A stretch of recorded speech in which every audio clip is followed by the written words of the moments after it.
Hello, and welcome to this episode of Stories from Real Life. I'm your host, Melvin E. Edwards, and I have a favor to ask you before we get started.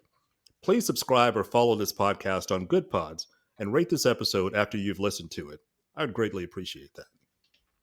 Now, in today's episode, we have two leaders who are here to talk about their nonprofit organization and tell us how we can all get involved in it. Bryan Benz is the founder and CEO of Wholistic Transformation, and Pat Quinn is the chairman of the board of directors of that organization. They join us from Tucson, Arizona, where the organization is based. Gentlemen, thank you for being here today. Thank you for having us. Great to be here, Melvin. Looking forward to it. Thank you. Their 501c3 nonprofit is focused on creating a vibrant relational community for those aging out of the foster care system. So I have a question for both of you. And Bryan, I'd like to direct it at you first and then to Pat. What motivated you to get involved in a ministry like this one? I'm wanting to make a difference. I've always cared and had a desire to help others, but I want to help those who want to help themselves. And so I've spent some time overseas working as an international missionary, doing something we call holistic community development. And so I've had a heart to make a difference in people's lives.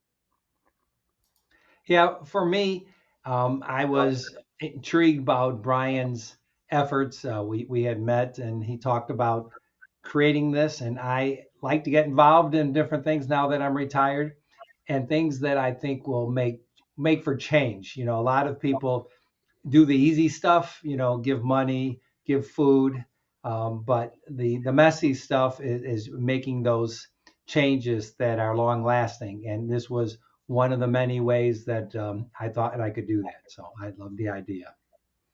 Okay. And as I just mentioned, the short name for the organization is Wholistic Transformation, and holistic is spelled with a W. So can you tell us about the idea behind spelling the word holistically in that type of way? Obviously, you had something in mind when you chose that term. Yeah, so first of all, the full name of the organization is Holistic Transformation, changing hearts, minds, and communities. And I had to fight to get that name because everyone says, well, it's way too long, and I acknowledge. But the key words matter, and our goal is changing hearts and minds. And I would go so far as to say, if when we're trying to help others, if their heart and mind, if we're not working to change that, it doesn't make a lasting difference. And you mentioned holistic, and you notice that it's spelled with a W, and every time I type it in my computer, it tells me I'm spelling it wrong. But the W is to emphasize the whole person. And in my experience, a lot of good people are doing good things, but the tendency is to separate people's needs, their spiritual needs, their physical, their emotional, their social, and their environmental needs. And they want to specialize. It's just kind of like overwhelming. And if we want to go on the church side, oftentimes the church is focusing on the spiritual side, which is absolutely the most important thing is someone's relationship with God. But oftentimes I feel that's not the starting place. The starting place, what I would say is we have to build a relationship with those we're wanting to help, and we need to start where their felt need is. And then we need to constantly bring the love of Jesus into their lives. But if we would have a saying when I was working overseas is that a hungry stomach has no ears. And so if you're not dealing with the need that they're hungry, there's not enough food, or their baby's sick, then they're not paying attention to you, and the change is not happening. We have something we call the harmony with God, and it's and I would make an argument that God cares. It's harmony with God, harmony with others, harmony with self, and harmony with creation, and that's what our focus is. All right. So what makes your holistic transformation model unique from other post foster care programs? Well, I think there's a couple things. One, and I'd say the biggest is in our model. We're going to currently we're going to have 12 homes on two lots that we own, 12 one-bedroom homes, and we're going to have two navigators, what we call a resident navigator, live on site. And that navigator's responsibility is to work with those residents that are living there, and towards restoring relationship, creating community, and then navigating the resources that are available in our community, whether it be financial literacy, whether it be trauma-informed care, life skill training, schooling, workforce development. And so that's a main difference there, is that the navigators living on site. And then we're trying something where we're going to have one resident per house. And the experience in most foster care environments is in a group home. I mean, typically they share bedrooms. They've never had anything of their own. And so we started with the house. We start with a shipping container. But it's not about the house. It's not about the shipping container, but that's the starting place. You need stability. You need a place where you can sleep each and every night and feel safe, to start the development process. Well, you mentioned the term resident navigator. Can you tell me what type of role they provide? Yeah, as I mentioned, I think I wanted to start and point out is in most social services work, case manager is what they use, and it makes a difference, because what does a case manager do? It manages case. And what does a navigator do? A navigator is sitting in the passenger seat. The person they're working with is actually driving the car, decided it's given the direction where they want to go, but the navigator comes alongside and helps with the efficiency and the best way to get where the driver wants to go. And that's really what this resident navigator is going to do, is going to live on site and help navigate, help the residents go in the direction they want to go in. And so the resident's going to decide, do I want to go to school? Do I want to work? What is it that interests me? And the navigator is going to help come alongside and connect them to the resources that are available, to the schooling. We have a junior college here. We have a university. There's a tremendous amount of workforce development, technical training. Whatever it is their desire, however they see themselves in providing a living for themselves and eventually their family, the navigator is going to help them do that. Yeah, and I'd like to point out how it empowers them to have control over their own life. A lot of research, and Melvin, you may have read some of this research about charity that doesn't have success. And a lot of it is top down. Someone thinks they're really smart, and they'll go to another community, another country, and say, this is the solution they need. And the real success is when you listen to them and what they think the solution should be. And I think that's the same kind of thing we're trying to accomplish here. We're trying to have those aging out of foster care run their own life with some guidance from someone, not being told what to do, but saying, hey, I've made a decision to go this direction. Can you help me with that direction?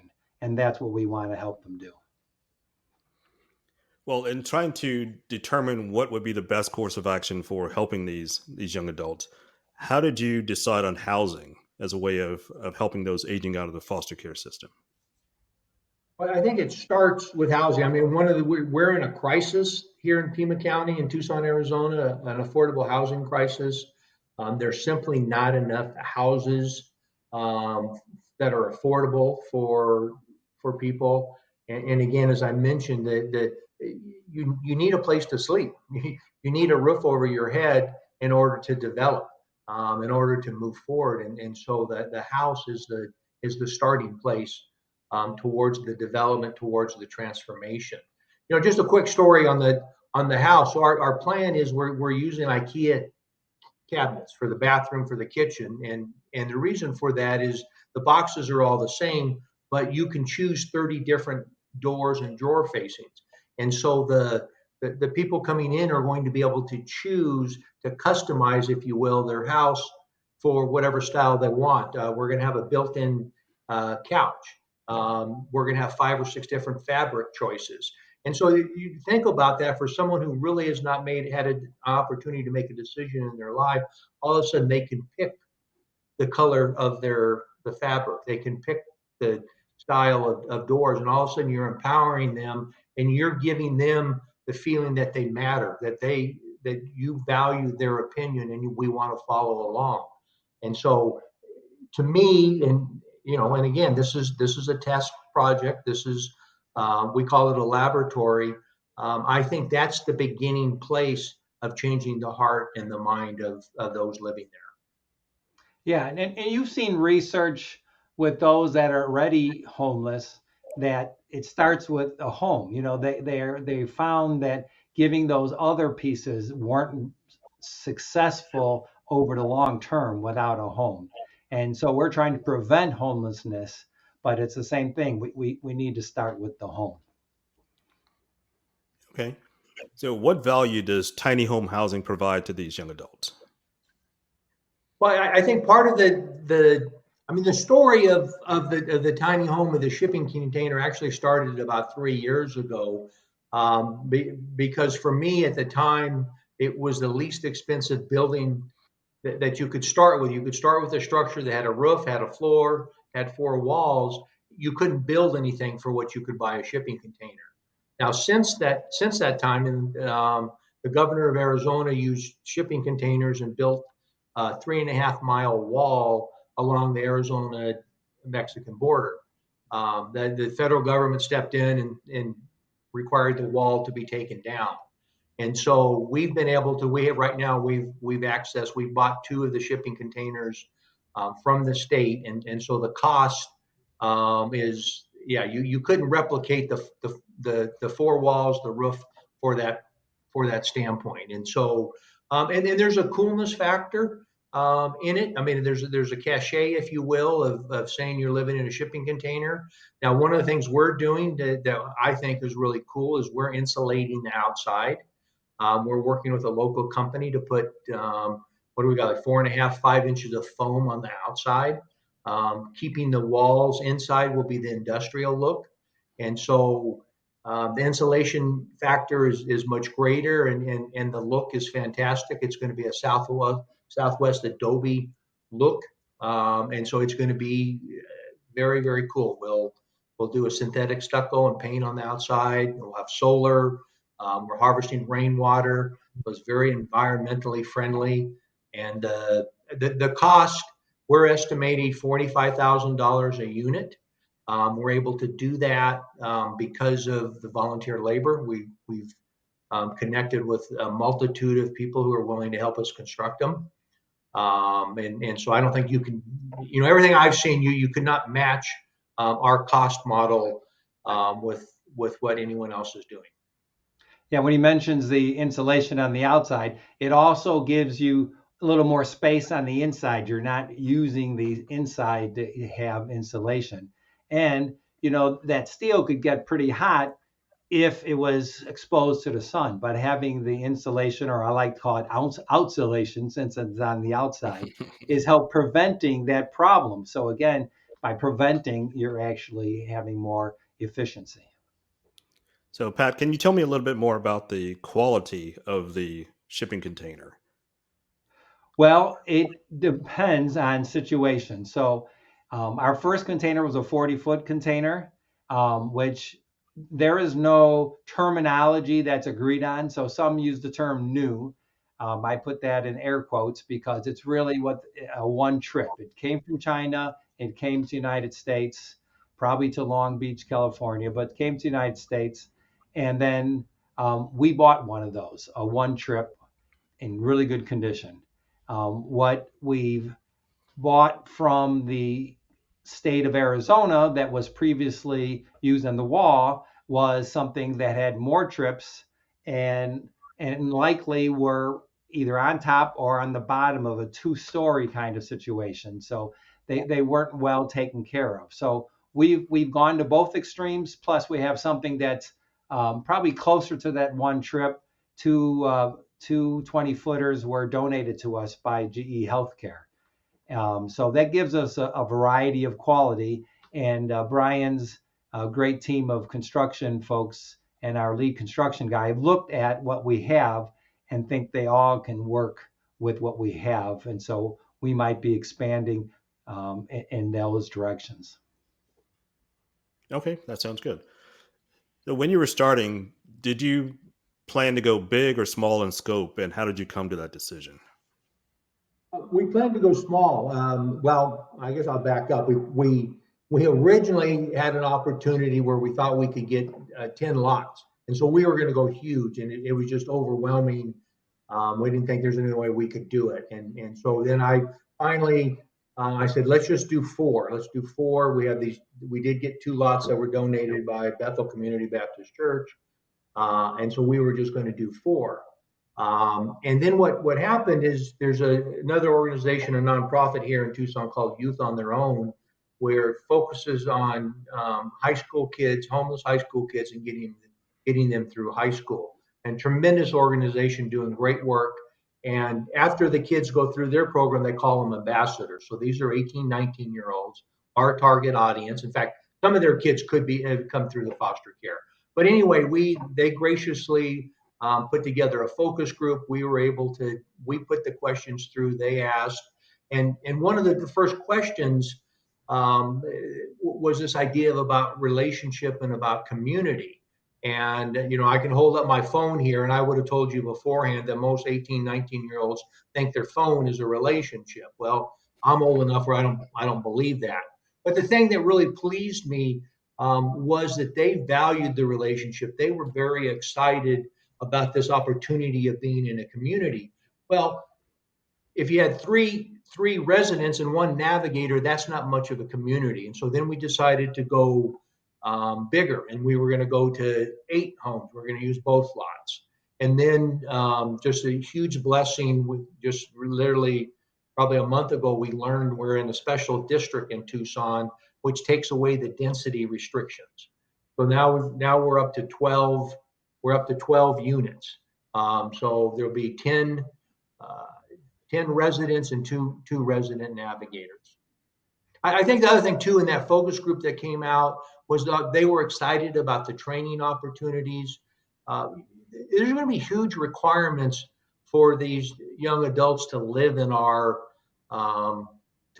community. I mean, we're looking for young people who want a hand up, not a handout. It's very important to me that they're engaged in their own development. And so I'm not going to tell you to go to school. I'm not going to tell you what kind of work you have to do, but I am going to tell you you have to go. You have to go to school. You have to work. You have to be doing something to develop yourself. And in order to help that, we're going to incentivize. So right now we're playing with the idea that rent is going to be $800 a month. But if you're doing trauma-informed training, it'll be $700. If you're going to school, it'll be $600. So each of these activities that we feel will be for the betterment of those people living there will reduce their rent. And so again, it's for them to discover themselves what are the necessary things that will lead to their success. One of the things we do, one of the standard things, Pat mentioned it a little bit, is, Melvin, if you listen to me, I'll fix you. If you just do what I tell you to do, but we know that doesn't work. Unless you determine for yourself what's going to lead to your success, it's not going to work. And so we can talk to people all day long, but they have to discover for themselves, and we're going to help them apply what they've learned and guide them down that path that's right for them. Yeah, I love our concept of incentivizing good decisions. He went through a couple of them with the trauma care, but also they can get involved in the community garden. Getting involved in our community and training doesn't have to be college, but it could be college, so they can choose the type of the direction they want to go. So many positive choices would still be incentivized. Okay. And how soon do you anticipate moving in the first group of young adults? Well, my dream is November. I gave that to our architect here a couple of weeks ago, and he rolled his eyes and he said, well, if everything goes okay, we'll get it done. And I think part of this whole thing is a faith journey. I'm a person of faith. I'm doing this because I feel God has called me. And so if God wants it, if God agrees with me that November's the date, then that's what'll happen. But a lot of things have to come together in order for that to Okay, so I understand you mentioned your church donated the property. So what do you see? What other roles do you see for your church or any church once people begin living in these tiny homes? It's an amazing opportunity. I'm so excited. Our church has a rich history. We've been on that corner for 73 years, but we're struggling. We're a small church. Small churches in America are struggling.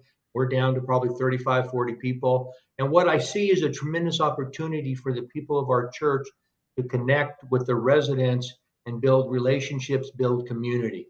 So one of the focal points of our community is going to be an outdoor eating area, an outdoor kitchen, outdoor dining.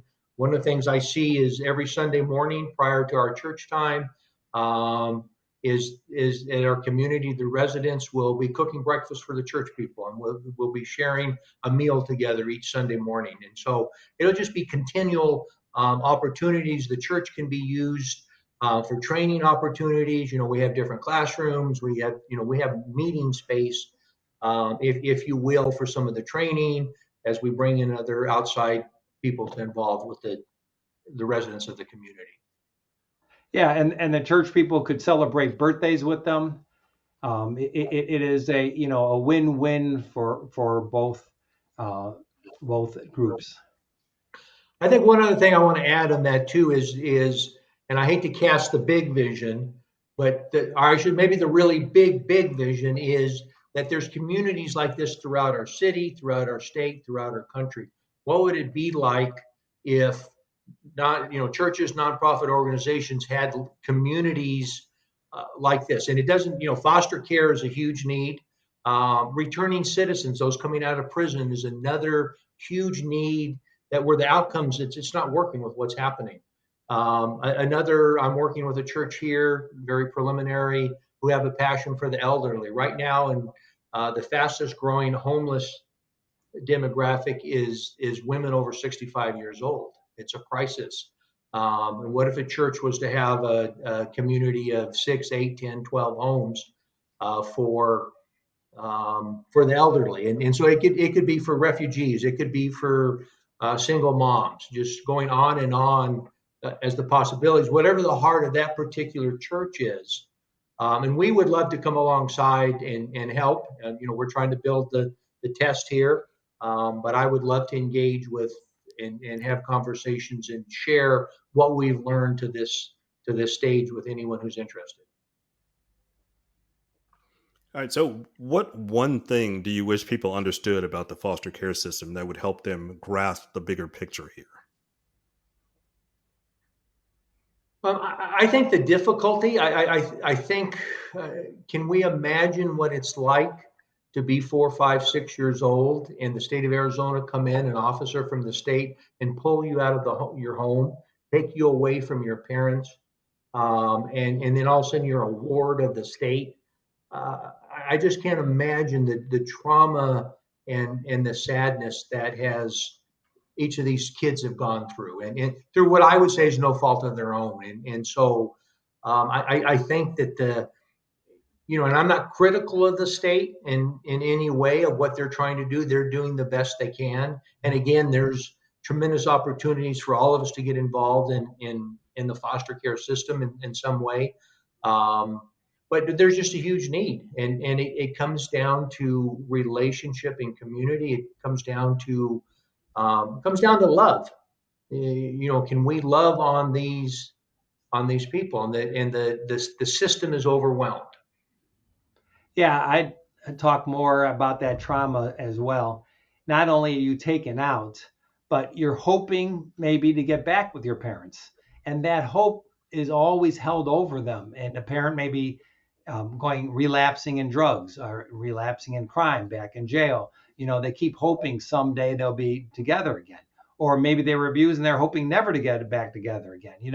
They're in a real traumatic situation, and they may be going into foster care and out again, back with the parents and back out again. That they all have different journeys that are painful, and that kind of knocked me over as we've done research on this. The real strong need to give them something stable, something that they feel they have some control over. Wow, that is traumatic. So when young people age out of the system, what typically happens to them? I think we're going to start with the point that the term they use is emancipated, and that's not a good choice of words. Emancipation. When you think about that, I think about it in the 1860s with Abraham Lincoln freeing the slaves, and so. But that's the mindset. Is they feel they're tied to the state, and so at 18 they're free to leave. They become an adult. We hear stories of at midnight at 12:01 that they turn 18, they leave the home they're in, the group home they're in, and they have no place to go. Stats show that 20% of these young adults that are emancipated are immediately homeless. And if we go on, if we're going to talk about statistics, 45% of kids coming through the foster care system will end up incarcerated by the age of 24. Over 40% will be homeless. Over 40% will be unemployed. I think a shocking statistic, I think it's 77% of the young women between the age 18 and 21 will become pregnant, which perpetuates the brokenness of the system. And so what we're trying to do, we're trying to prevent those statistics. We're going to, one of the very, very tangible ways we're going to measure our success is if we have 10 residents and after a year, none of them are homeless and they're still there, then, typically 4 of them would be homeless. If 10 of them are working in some manner, we beat the odds. If the young women are not pregnant, we've been beat phenomenal odds, because the odds are if we had 10 women there, over 7 of them would end up pregnant. So those are some of the things. It's very key about preventing those horrible outcomes and changing the outcomes. And we believe we're going to change the outcomes by changing the hearts and the minds of those living there. And that 18 we're talking about, the situation where they leave, like he mentioned, they could be in high school just months away from a diploma, and they decide to leave and not even get their high school diploma. I mean, that's how much they want to get away from the system. They could stay until 21, and they're choosing not to in some cases. So that's just a tough situation. I think the other thing we have to acknowledge along the lines, each of us who are parents, we have to realize, I have a 26-year-old son. When he was 18, he made decisions that were not in his best interest. And so many of us can sit back and say, what in the world are these kids doing? But all of us have made bad decisions in our life. And so I think that's part of the key is we can't judge the decisions they make. All we can do is come alongside and try to live life with them, if you will, and help them overcome the decisions. And my son was blessed. My wife and I have been there his entire life. We've stayed near. We come alongside him. We try to help and guide him get over those bad decisions. And we've been blessed that none of his decisions have been so life-altering that he couldn't overcome them. Well, one of the biggest problems with foster care that I've learned is creating stability for the children. And some of that instability seems to be, or is definitely, sibling separation. Is that still an issue for those within your care? I believe it will. I think that the biggest challenge as we go forward is helping and convincing these residents that they're loved, and yet there's consequences when they break the rules. When any of us break the rules, there's consequences, and yet that doesn't take the fact that we love them. I have concern on how that's gonna work and how we're gonna do that, and it's going to be a case by case being with each individual, and we have to understand the trauma that they've experienced. With the studies that we're able to do now, we have medical science that based on the trauma you experience, how it actually affects the growth of the brain. And so this may be an 18, 19-year-old, but their brain may be developed as a 10, 11-year-old. And how do you work with that? It's very, very, yeah. What we're trying to do is not easy in any way. It's not but it's necessary in my opinion. It's um, what I feel God's called us to do. If we want to get down to the bottom line.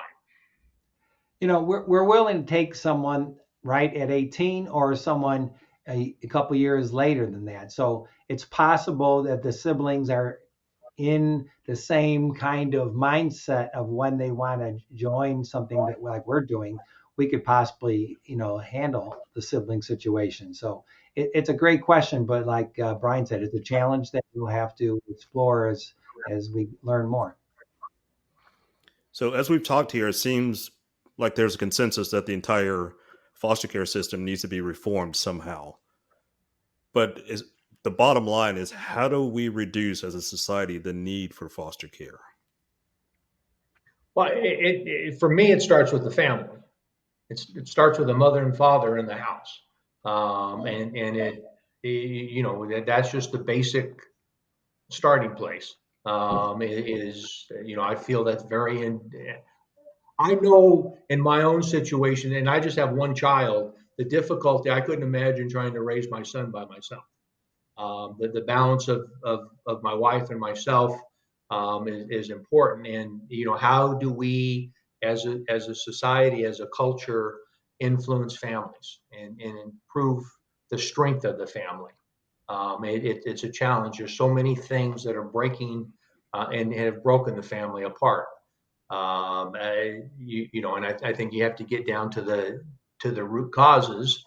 And again, I think that's that's a challenge, and it's hard. It's difficult. Yeah, and I'd also add putting more money into mental health care, putting more money into helping people get over the trauma in their life. There's something we don't have enough from our federal government or state government or local government going towards mental health.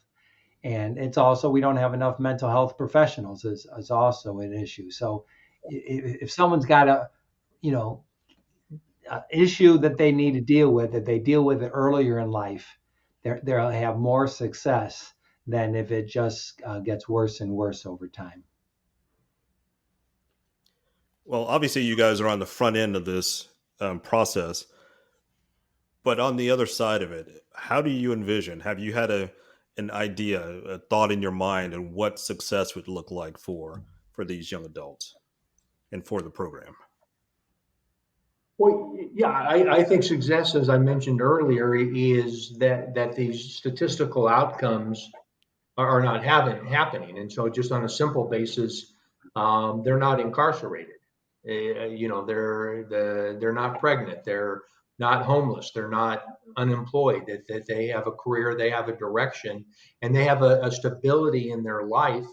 Ultimately, the hope would be that there would be a joy and a peace in their life. That they're going down a direction where they've chosen, and that leads to what they see as their success. And that's different for each.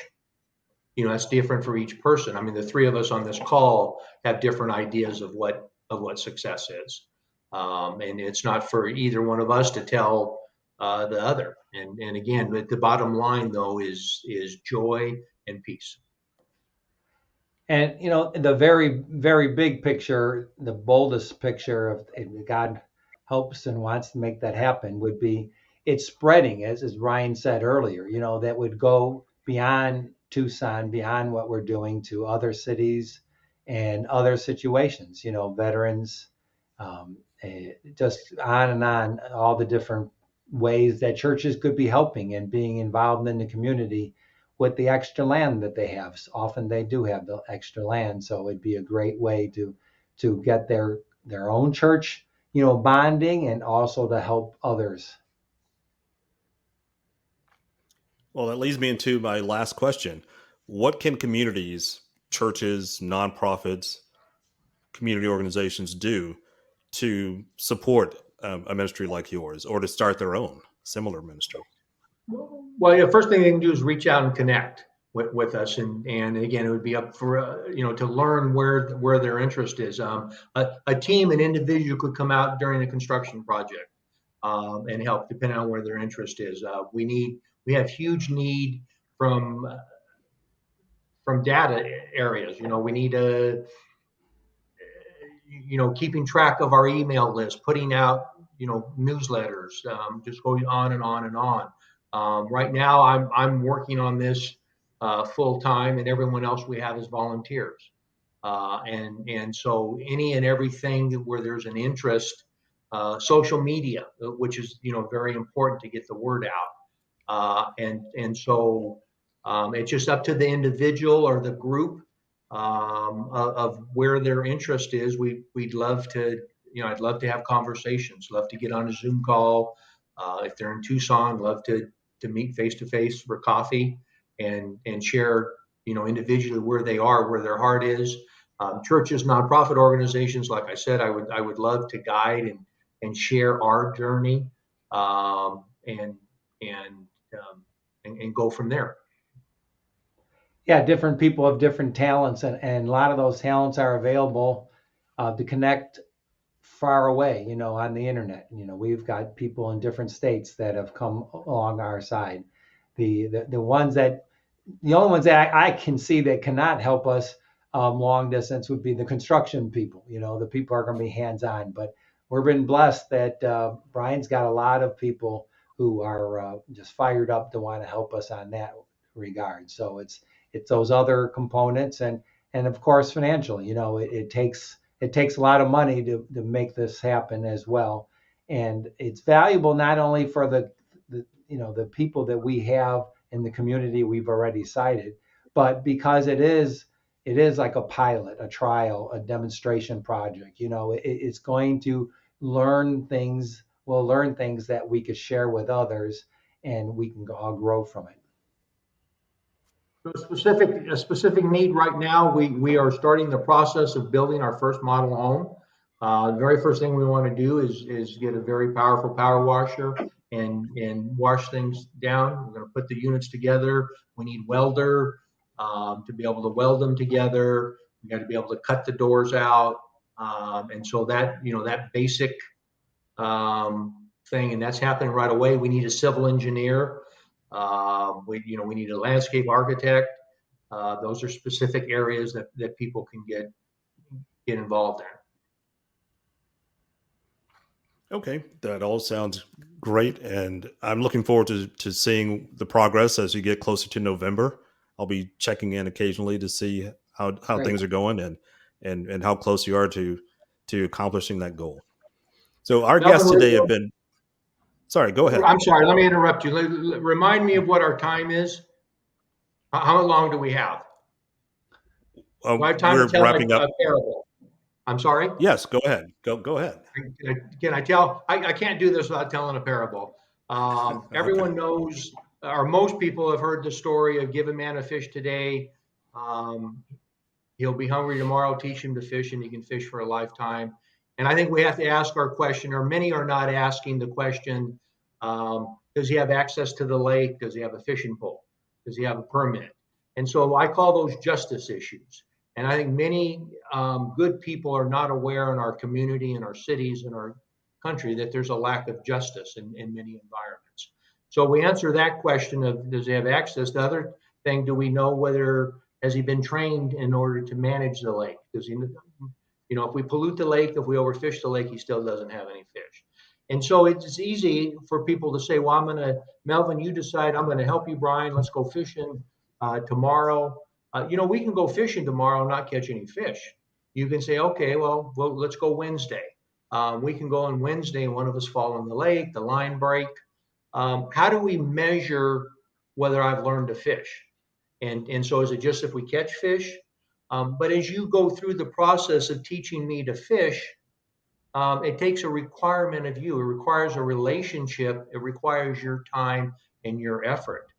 And so I think it's important that what we're saying, we're acknowledging that it's difficult. It's difficult to come alongside someone and live life with them. It's difficult to teach someone to fish. And I think what's happening is, in many cases, very good people are saying, here's $10, here's $20, go buy your fish. But then we can't complain that they don't know how to fish if we're not willing to come alongside. And so I think we have to think about what is the outcome that we want.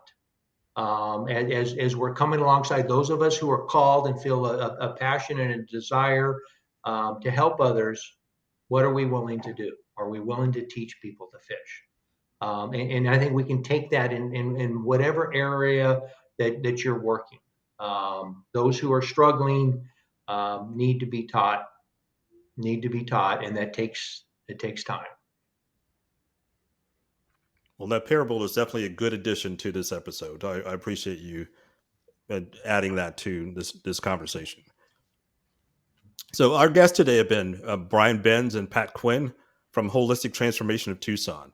And I'll be posting a link to their organization in the description so that you can contribute or find out how to contact them to volunteer if you feel led to do so. So thank you, gentlemen, for joining me today. I appreciate it. Thank you for the time and giving us this opportunity to share. And again, I'd love to connect with anyone, anywhere, to be able to walk this journey and learn from what they're doing, and obviously share what we're doing. Thank you, Melvin. I love the format of your show and the work you've done in the past, and I hope you're blessed with many more shows in the future, because you're doing good work here. Thank you. Thank you, sir. I really appreciate that. So that's it for today's edition of Stories from Real Life. Join us again next time for another storytelling journey. Until then, don't forget to shine some light wherever you go.